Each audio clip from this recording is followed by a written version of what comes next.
Now I will just give you a quick update. We have another presentation for 10 minutes in Urdu, so I apologize to those people who don't speak or understand Urdu, but we have to cater for our audience. Being an event organizer, we have to get people from all different kinds of backgrounds. And after that will be question answers. But again, it's been a very challenging to organize. So with that, I just request Shaikh Sahib to come and give his 10-minute summary in Urdu for our audience that specialize in Urdu. Right after the break, there will be a very short paper from Daniel Pipes, who has written it for this conference. And after that will be Imam Sharia Sahib, our very respected guest who has found the time to come here. And following that will be Munir Sami Sahib, and then Professor Professor Naveen Rana. And with that, I turn it over to Shaikh Sahib. Shaikh Sahib, you have 10 minutes.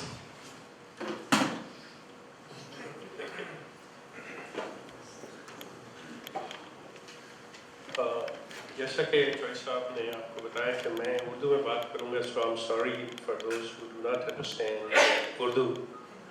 Please accept my apology. Pardon? ہماری زبان اردو ہے, صحیح کر رہے ہیں. بہت شکریہ آپ کا. آج کا ایشو کہ خلافت کوئی قصہ ماضی یا کوئی ایسی کہانی ہے یا مستقبل میں, اور خلافت کا کوئی سیاسی نظام. سب سے پہلی چیز تو یہ ہے کہ لفظ خلافت جس کا مادہ جو روٹ ہے وہ خلف سے, اور خلف سے آگے لفظ یہ بنتے چلے جاتے ہیں خلیفہ اور خلافت. عربی زبان کے اندر خلیفہ استعمال ہوا ہے سکسیسر کے لیے, جیسے اردو میں ہمارے ہاں جانشین, اور خاص طور پہ جب مذہبی حوالے سے ہم دیکھیں گے تو یہ گدی نشین اور سجادہ نشین کے معنوں میں آئے. اب سلسلہ یہ کہ جب یہ لفظ خلافت کا خلیفہ کے اس حکومتی ادارے نے اپنایا کہ یہ جو سلسلہ ہے, یہ جو طریقہ کار ہے, یہ خلافت ہے, تو کیا اس کے اندر کوئی سیاسی نظام تھا؟ تو اس کے سیاسی نظام کو جب ہم دیکھتے ہیں تو وہ ہمیں ملتا ہے کہ جو رسول نے قرآن کے ذریعے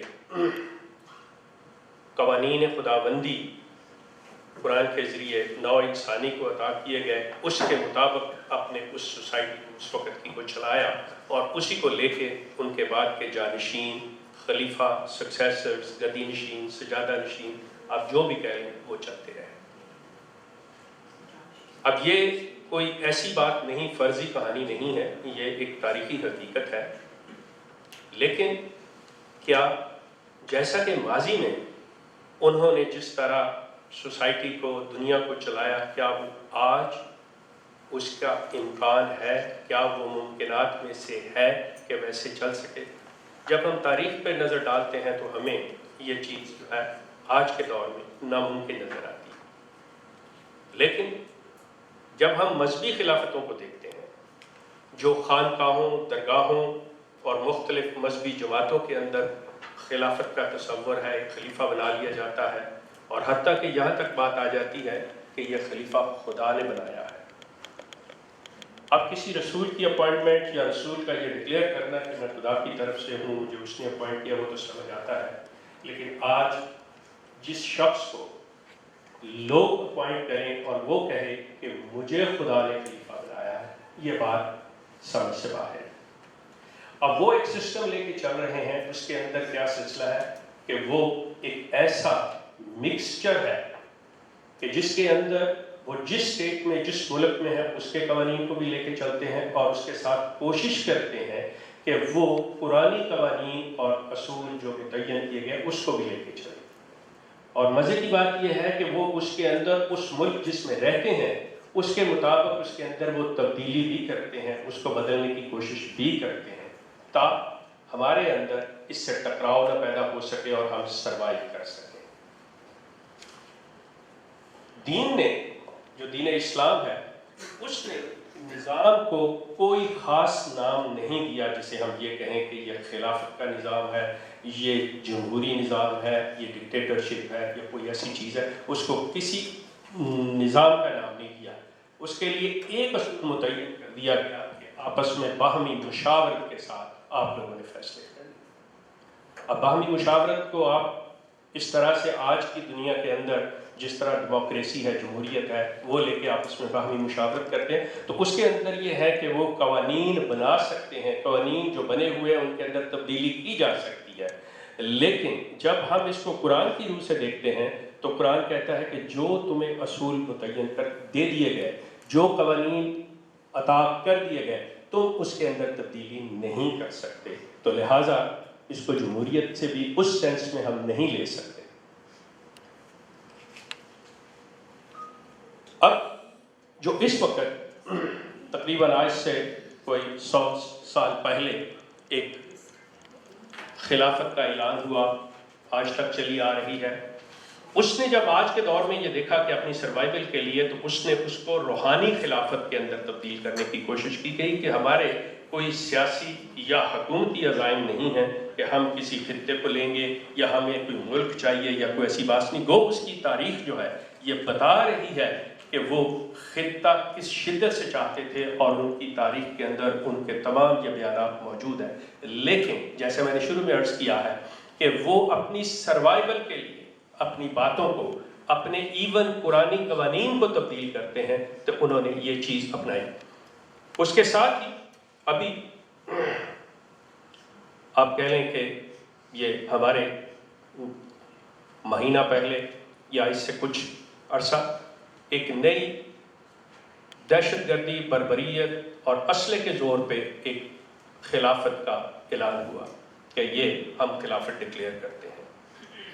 اگر ان کو یہ تمام خلافتیں ہم یہ مان لیں کہ یہ اسلام کی ہیں، یہ دینی اور مذہبی ہیں، ان کا ماننا ضروری ہے ان کے اندر، اور اس کو تسلیم کرنا ہمارے لیے ضروری ہے، تو پھر اس وقت موجودہ طور پہ ہمارے پاس یہ جو دو خلافتیں ہیں، ایک جو کمپلیٹلی اپنے آپ کو اسپرچول اور اس چیز کے خلاف قرار دیتی ہے کہ چاہے آپ کو مار دیا جائے جیسا کہ ان کے لوگ مر رہے ہیں، چاہے آپ پہ کچھ بھی ہو جائے، آپ نے ایون پروٹیسٹ بھی نہیں کرنا جس کے اندر کہ آپ یہ کہہ سکیں جا کے کہ دیکھیں ہمارے ساتھ ظلم ہوا ہے، سوائے اس کے کہ آئیے ہم اللہ سے دعا کر لیں. آن دی ادر ہینڈ جس نے دوسرا عراق اور سیریا کے اندر جنہوں نے اسلحہ کے زور کے اوپر ایون زمین پہ قبضہ کیا اور عیسائیوں کو نکل جانے کا حکم دیا.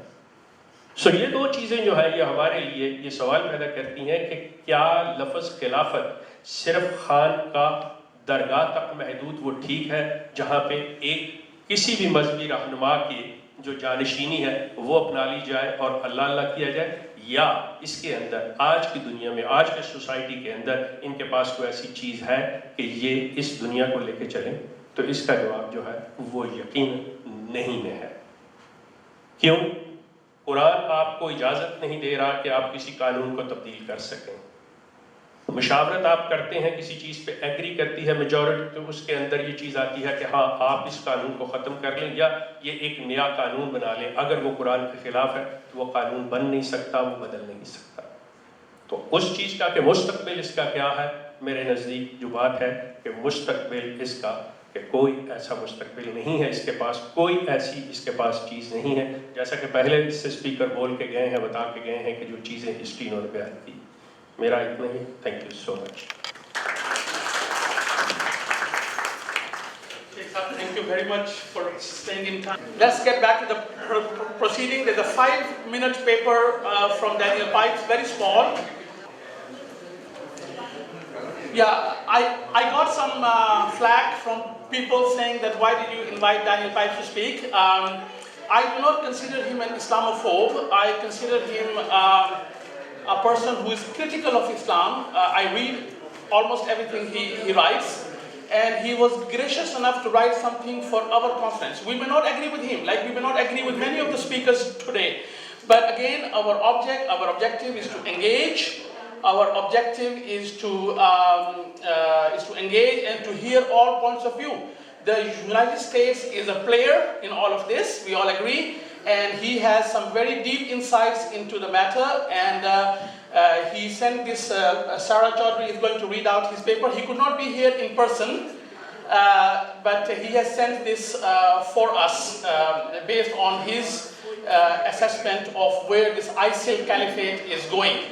So very important, Sarah, I would request you to read this out slowly because it is a very dense... And loudly. Yeah, and loudly. It's a very dense piece of prose, and it refers to very events and other stuff that he has written. So I almost always agree with Mr.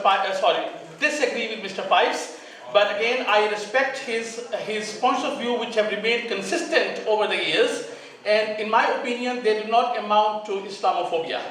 So with that, Sarah, just read this out, and after that will be our respected Imam Sharyar.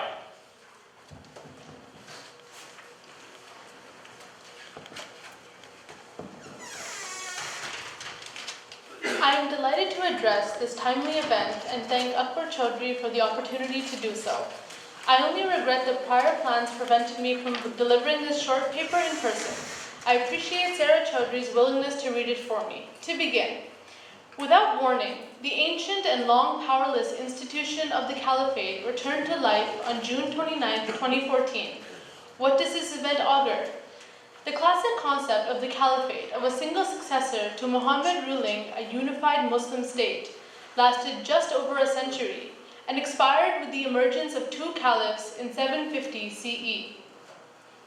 The power of the Caliphate collapsed in about the year 940 CE. After a prolonged, shadowy existence, the institution disappeared altogether in 1924. The only subsequent efforts at revival were trivial, such as the so-called Caliphate state in Cologne, Germany. In other words, the Caliphate has been inoperative for about a millennium and absent for about a century.